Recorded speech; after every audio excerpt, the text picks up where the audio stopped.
Hello guys, kamusta po? Ayan, meron akong nakasama ngayon at naisipan kong interviewin na ng konti dito sa ating vlog.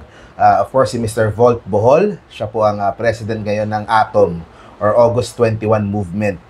Kamusta, sir? Thank you, Mark, for this interview, no. Alam mo masugid akong taga panood ng yung vlog, no, Models of Manila, and ever since even yung mga basketball topics mo talagang Thank you very much. kina-follow natin yan.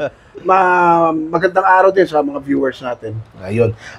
Ito po, meron kasing mga hindi nakakalam, lalo yung mga younger generation. Ano po ba yung ATOM?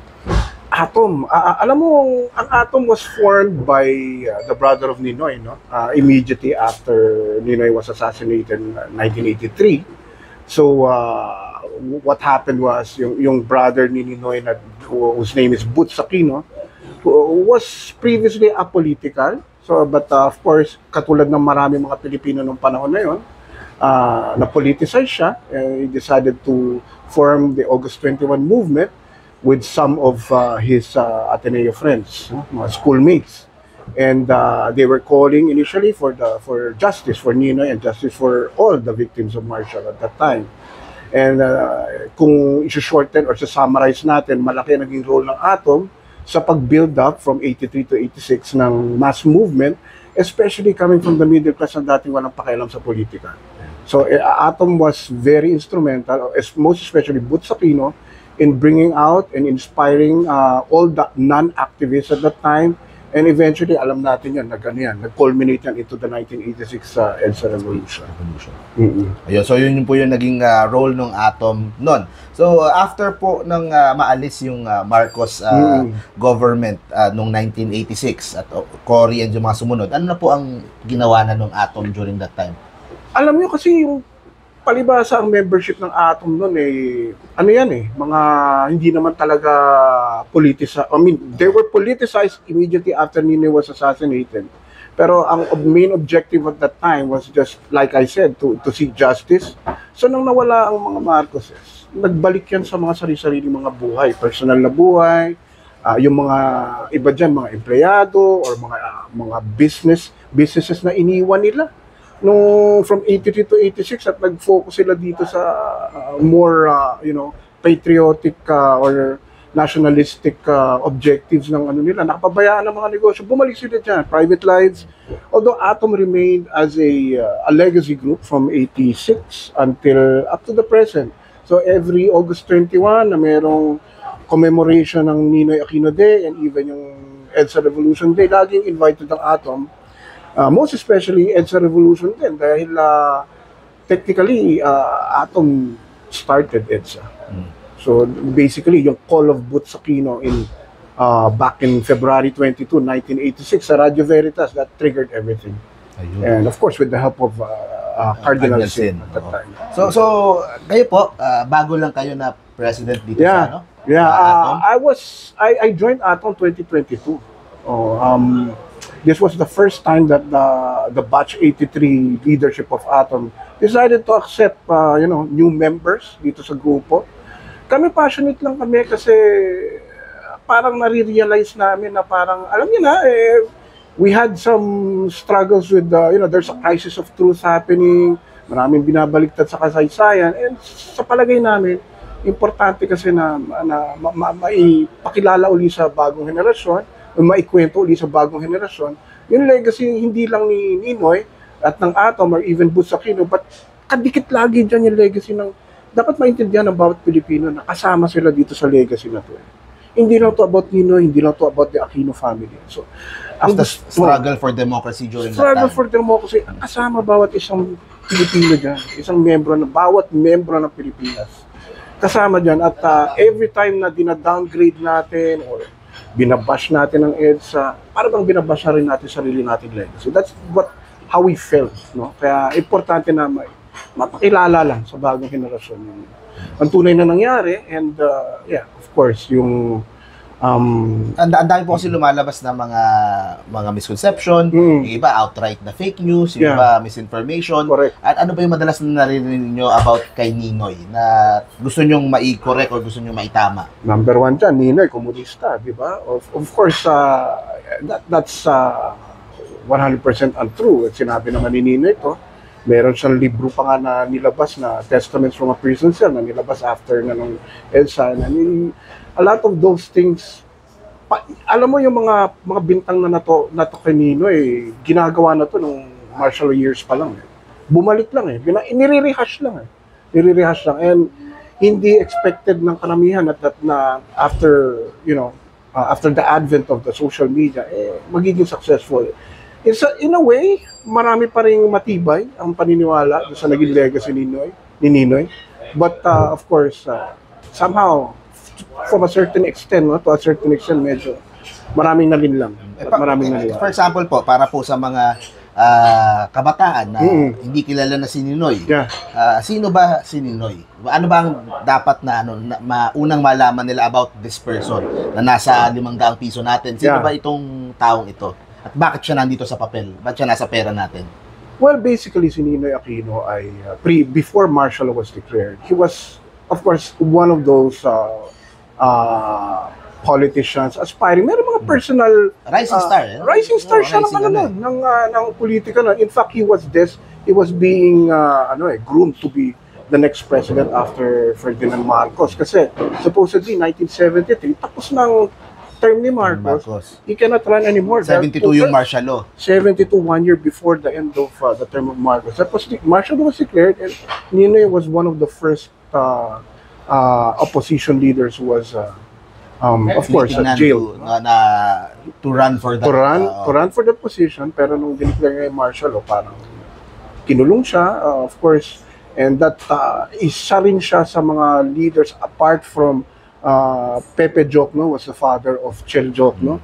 Dalawa sila na naiwan sa kulungan after nung yung initial batches na kinulong at pinakawalan na later on, sila naiwan. Doon nag-start yung kanyang journey bilang isang democracy warrior for democracy. Kasi parang anong nangyari kay Ninoy doon while in jail, nagkaroon siya ng transformation talaga from the usual politician na regular politician na lagi mong sanay na tayo. Dahil sa pagkakakulong niya, marami siyang realizations and eventually talagang yung selflessness niya doon lumabas. Talagang, imagine, eventually, he went to the States as far as, everybody knows that. Nagkaroon siya ng heart ailment in 1980, 7 years of being jailed, pumunta siyang Amerika, napayagan naman siya. But, na siya ron komportable na siya. 80 to 1983, ba't babalik pa, di ba? Parang, andun na yung pamilya mo. For the first time, kasama mo pamilya mo na 7 taon mo hindi nakasama. Alam nila yung risk, di ba? Pwede either makulong or yung nangyari na nga. Yes. Yung nakulong na nga at makukulong or eventually mapapatay, di ba? May mga warnings. After he became a symbol. He became a symbol, but technically, ang reason lang talaga ni Ninoy ba't siya umuwi because he wanted to talk to Marcos. He's still banking on the good side of the president na baka pwedeng ibalik yung demokrasya. Saka he was willing to risk everything. He wants to be with his countrymen. So, yun lang naman yun. And the mere fact na meron kang risk, umuwi ka, and eventually, namatay ka nga, I think no one in his right mind would ever do that. Diba? Yung meron pang fake news na self-planned yung kanyang assassination. Talagang, isang movie, diba? Parang medyo biniling up yung yun na medyo crazy pakinggan, diba? Sa palagi ko naman, sino namang matinong tao. Ang gagawa nun. Magpaplano ng gano'n. Sarili mong At the same time, hindi mo naman maiisip mo ba na yung asawa mo magiging presidente or later down the... Hindi. Kasi at that time, we have Marcos, but there was no established proper succession. And at that time, Marcos was already ill. Diba? May sakit siya nga. Meron siyang lupus. And walang succession. Ninoy wanted return to democracy para magkaroon, ma-establish yung succession. Saka hindi pwedeng magbigay kay Cory kaagad kasi may hubito sa longga maraming ibang mga Cory, wala sa eksena si Cory until 1986. 3 years. In fact, at that time, parang nung hindi, ayaw nga ni Cory tumakbo noon, but Boots was more, para matunog, na gustong patakbuhin ng karamihan at that time. Because Atom was already formed. Medyo malakas na rin ang following ng Atom, August 21. So ito yung gusto ko din tanungin eh. Para sa mga kunyari kung may makakausap kayo ngayon na either loyalista o Yeah. supporter ng ating current na pangulo, Yeah. si President Ferdinand Marcos Jr. As a president of Atom, what message do you want to say to them, Yeah. to those people na nandoon sa side na yun? Well, ako kasi hindi ko tinitingnan kung side ba sila sa kabila or side natin. We are all Filipinos. At the end of the day, we are all Filipinos, and whatever happened, mga pinaglaban ng ating mga ninuno noong 83 to 86, even farther, na 72 to 86, part kayo nito eh. Part kayo ng legacy na to. Nung nangyari ang EDSA Revolution, nagulat ang buong mundo, tiningala tayo. In fact, there was worldwide recognition for Filipinos. Yung mga taxi driver sa New York, pag nalaman Pilipino ka, kakamayan ka. Iko-congratulate ka. Lahat tayo. I think ang isang victory Kasama kayo dun. ang isang victory nung part na yon, kahit Oo. na ikaw ay nandun sa side ng Oo. loyalista o nasa side nung Oo. ng opposition, Mm. yung unwillingness of Filipinos na saktan yung isa't isa. Yun eh. Yun, the Yung- peaceful way the of peaceful way of doing ano eh. of what happened. Oo.